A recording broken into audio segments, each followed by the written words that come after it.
Yep, that's me. You're probably wondering how I ended up in this situation.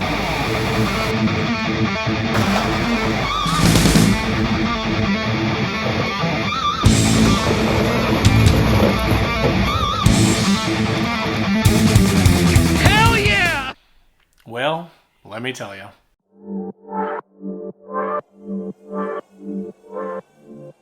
All Things Overlanding is brought to you by some fantastic companies. You should definitely check out the description and click through their links to see all the awesome stuff they offer.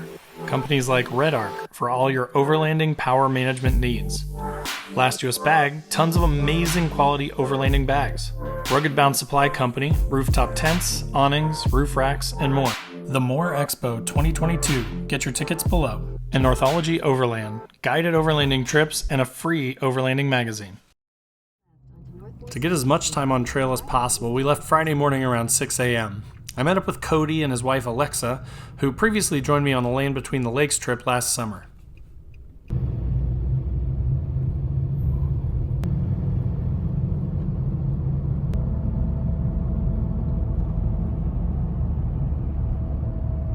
There we go.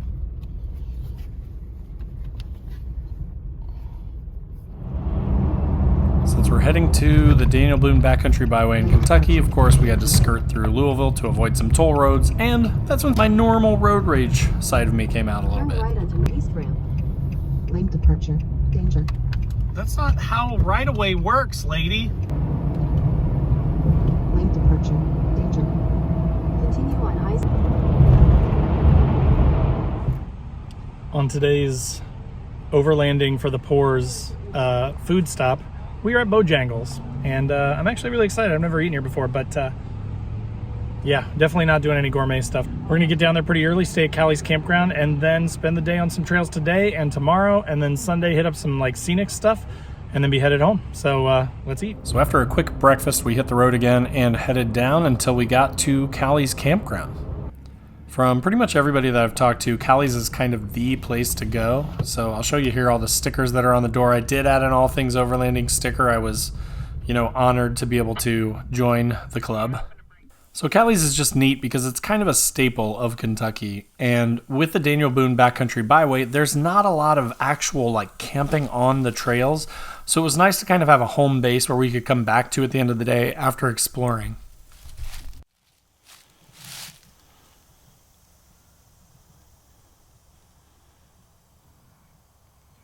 All right, guys, we just got to Callie's campground. Cody and Alexa got their Gazelle set up, so we've kind of secured our campsite. We are airing down right now, and then we're gonna go out and hit some trails. I'm not sure exactly which ones yet, but we're gonna maybe hit Pumpkin Hollow, maybe some Spas Creek. So there'll be some tags at the bottom of the video that will tell you where we are, what trails we're hitting. Again, I'm gonna kind of try and run some of the trails, get some good shots of the vehicles running through them, and then kind of give you thoughts about them at the end, kind of what to expect, what kind of vehicles could probably do it, that kind of thing. So let's go hit the trails.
So we started out the day on Spas Creek.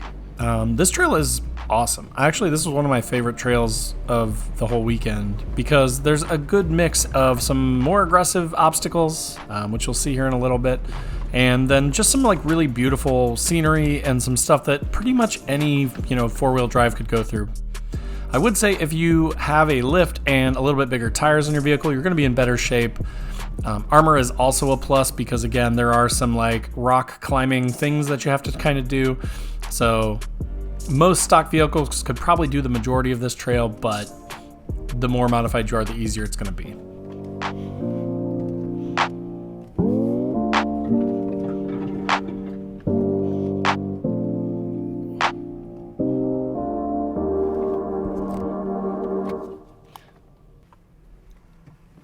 So really my goal with this video is just to kind of give you a taste of what each of these trails is like and give you a little bit of an explanation. So with Spas Creek, it kind of starts out with some puddles, and then there are some light water crossings. There are a few off-camber spots that you just kind of have to watch your lines and pay attention to.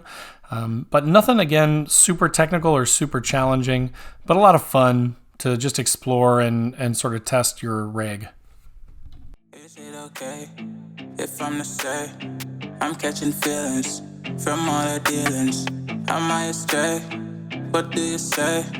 How are you feeling? Is it the same? I hope you're not planning to waste my time. To my surprise, that was her reply. Now we vibe. It's been a while and such a ride, the stars align. I love the fact I didn't let her go. She loves the fact that I just let her know. Now we're together, it's a different mode. We getting crazy in a different role. I love the fact I didn't let her go. She loves the fact that I just let her know. Now we're together, it's a different mode.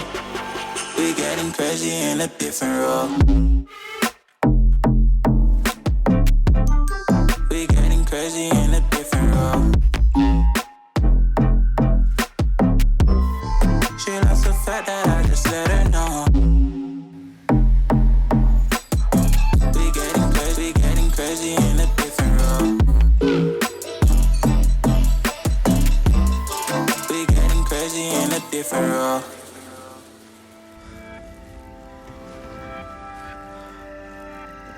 She my do or die, my bona fide. My up when I'm down, she's always beside me. She makes me feel alive, I won't deny. Her love for me is real and kinda suicide-y. She's not the same, she's such a rare type. She's far from plain, at least in my eyes. She said if I cross her, I'll be in the grave or under her type, but yeah, that's still my babe. I love the fact I didn't let her go. She loves the fact that I just let her know. Now we're together, it's a different mode. We getting crazy in a different role. I love the fact I didn't let her go. She loves the fact that I just let her know. Now we're together, it's a different mode. So towards the end of Spas Creek, there is one obstacle that is sort of, you're driving up a creek and there's a shale rock wall you have to go over. If you didn't have armor or enough clearance, this could be a little bit tricky, but for the most part, it's not too bad. So after finishing up Spas Creek, we decided to hit up Pumpkin Hollow Road. Technically, all of these trails down here on the Daniel Boone Backcountry Byway are roads. So you'll see here it's actually got a road sign and everything. This trail's a little bit more aggressive, a little bit more challenging than Spas Creek. Definitely clearance is a must. Airing down is obviously a must. It's always tricky to make recommendations about what type of vehicle would be able to do this trail, so I want you to always use caution. I will say that, the new truck has 35s and it has a rear locker, which was extremely helpful, and just even that extra little bit of clearance from 35s over the 33s that were on my Xterra before made a big difference. So I'm not sure that I would say that a stock vehicle could take this trail. You could probably do the majority of it, but you may run into some difficulties or risk some body damage. So, of course, lifted, aired down, armor, those are all good combos to have on a trail like Pumpkin Hollow.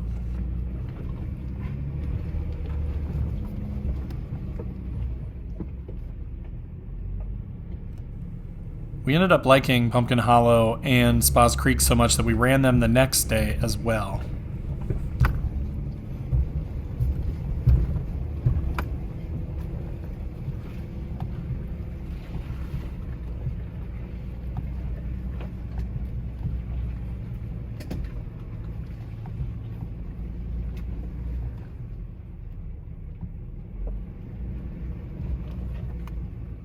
As the sun began to go down, we finished up Pumpkin Hollow, and we had heard via radio from Cody's buddy Nate with the 200 Series Land Cruiser that he was at Callie's campground. So we decided to go back, have a quick bite to eat, and then go out and hit a couple more trails before it got super dark out.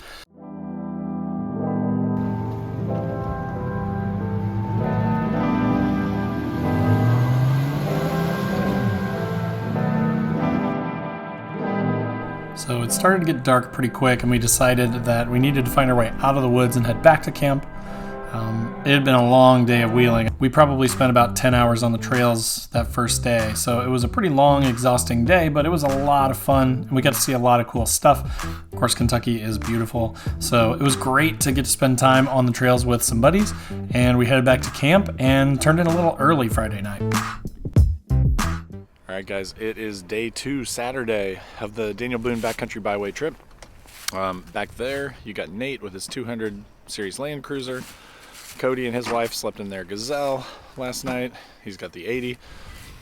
And then there's my Frontier behind. Frontier performed really well from a trail standpoint, so I'm excited to see what we get into today. I'm just gonna walk you around camp here. So there's Nate's 200 Series. There's Alexa and Cody and Rue back there, puppy dog. And then of course the truck with the tent on top of it. Slept pretty good. It was, how cold did it get last night? Do you know? Yeah, it wasn't bad. Yeah, I slept pretty good. Tent performed well. There's the 80 and the Gazelle. So this was camp. They've got a nice diesel heater set up for their tent, so they probably slept warmer than I did, I'm sure. But it was really quiet. I was actually really pleasantly surprised with it. I'm going to need to get one of these, I think. But the cool thing is, so they've got this plug that they fabricated, an Anderson plug, and then he put an Anderson plug in his front bumper. So all he does is he pulls up to camp, gets out of the 80, sets up the Gazelle, throws out the diesel heater, and plugs it right into the front of the 80. So a really cool idea.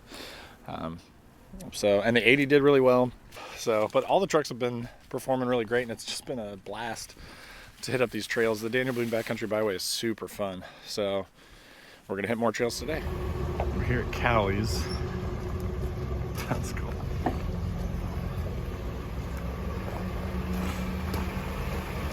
And there are some rad trucks here.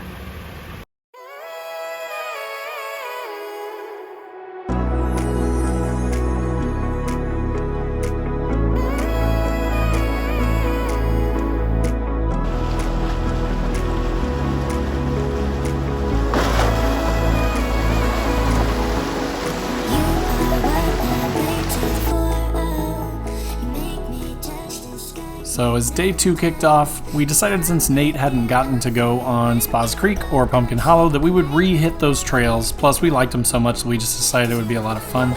So we took Nate with us and we hit up the trails again.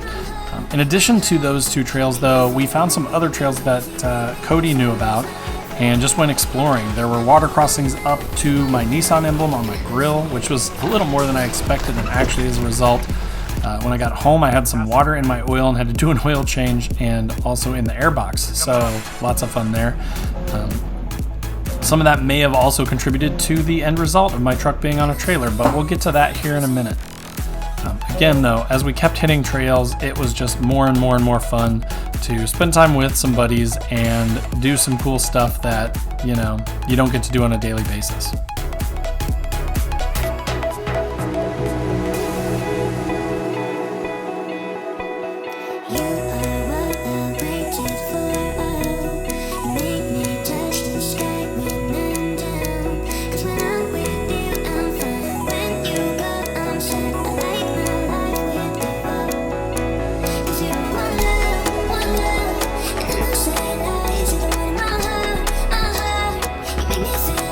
Feel crazy.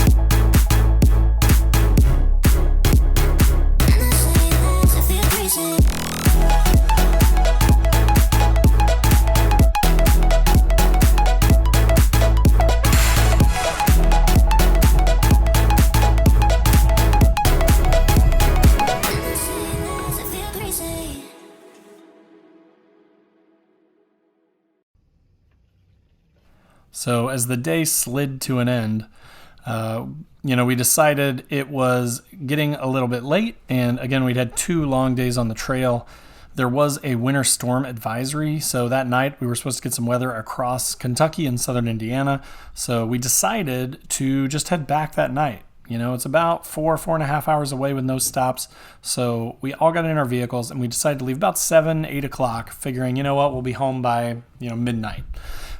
Unfortunately, that's not what happened. So on the way home, and I don't have any footage of it because I was too scared that I was going to hurt the truck even worse, the truck started to lose power and feel pretty choked, and we were on a highway where the speed limit was 70 miles per hour, and going up some of the hills, I wasn't able to get past 35-40 miles per hour.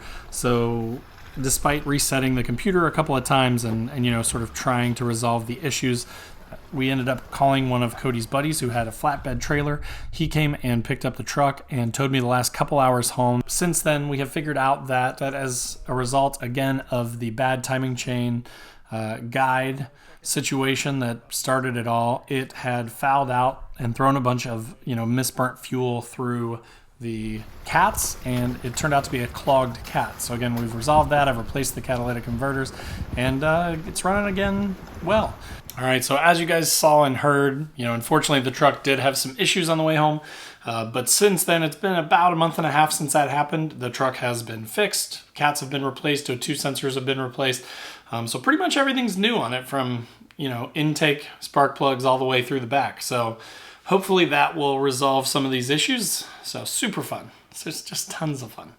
But anyways, again, on the trails, the truck is fantastic. I drove it 7 hours each way up to Wisconsin this last weekend, and it did great. There'll be a video coming on that here soon as well.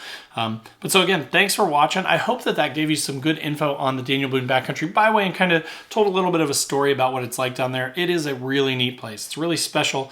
Please be respectful of the trails down there. If you can, I'll put a link in the description below to the folks that manage and maintain the Daniel Boone Backcountry Byway. Definitely consider going and subscribing or buying some of their merch. That helps them too. I bought one of their patches recently because they're really cool. So definitely consider supporting them as well, especially if you're going to hit up those trails, because there are a group of volunteers that kind of maintain that and keep it open for the rest of us. So again, thanks to them for the work that they do there. And again, check out Kentucky. It is a really cool place, and being sort of landlocked in Indiana, it's neat to have some place like a Kentucky that is so close that I can go to sort of check out some trails and some really neat places to do some off-roading. So again, hope that was helpful for you. If you're not already, make sure to click that subscribe button. There are new videos coming all the time, trip videos, gear reviews, just talking about overlanding in general. So if you're into any of that stuff, I would love to have you as a subscriber. Also, there are links in the description below to Wannabe Overland, who joined me on the trip. Definitely check him out, as well as my Facebook, Instagram, podcast. I do a podcast every week about overlanding stuff. There is a Patreon page where we've got a Discord now, and so we're all just kind of able to chat with each other whenever we want, which is super fun. So I'd love to have you in there. And then last but not least, Newbie Overlanders, which is a growing group of folks that just want to talk about overlanding without all the crap that comes with some of the bigger groups, right? Without all the just bullying and that sort of stuff. So if you're interested in that, you want to come and hang out with some like-minded people that are into overlanding, click through that and join that group as well. So again, thanks for watching, and we will see you guys next time.